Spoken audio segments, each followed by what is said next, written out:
This 26 Sports and CCTV high school football presentation is brought to you by Wolverine Power Cooperative and Great Lakes Energy. Your local electric cooperative is looking out for you. And by Munson Healthcare Cadillac Rehab Services. All right, welcome back, everybody. My name is Jeff Castillo. I'm up in the booth with Mr. Mike Redman. We have just watched the Suttons Bay Norsemen defeat the Mesick Bulldogs 36-24 at Baker Field, and that looks like is going to give Suttons Bay a 6-3 record with some good playoff hopes there. I'm not sure that Mesick is totally eliminated at 5-4. There might be a slight chance depending on what else happens throughout the state, but for the most part, I think tonight you had to win it to be in. So we had a good contest tonight. We did. Seasons that both teams can be proud of here as far as the regular season, and a good battle tonight. The first half it started out, it was all Suttons Bay. The Bulldogs came roaring back in that second quarter and gave everybody a much different perspective on what we were dealing with. And then, the second half started out bad for the Bulldogs. They weren't able to secure the kickoff, and Suttons Bay took possession, but then we got an interception right away. Mesick intercepted the ball, got it back, which kind of capped out with a 3-yard pass from Humphreys to Andrew Sanis.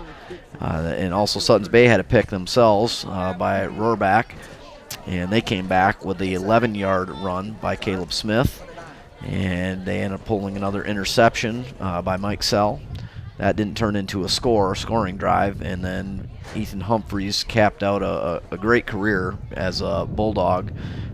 Was showing his heart and effort to just muscle one in from a few yards out on a run. So ended up 36-24. Was never had the feeling of a tight game, but it did have the feeling of a good competitive football game.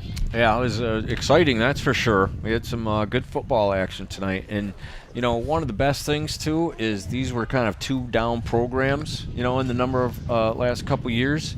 And this 8-man football thing has revived both programs. I mean, they were going from not being able to compete. Again, Suttons Bay had to kind of cancel their season last year, a couple games into it.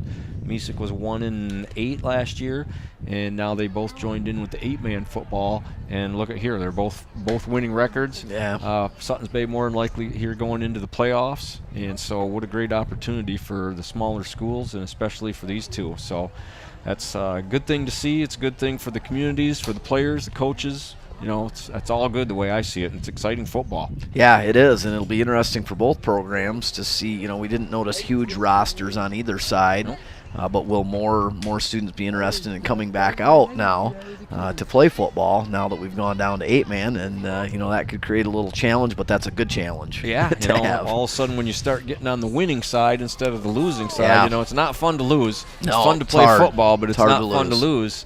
And so maybe some of the younger kids will stick it out, with the 8-man, and they're winning some football games and everything. So, all right, so we are going to put a wrap here on the night, and we had a great game. This is one of my favorite places to do a game. This is one of the few fields that doesn't have that track going around it, so you're nice and close to the football field.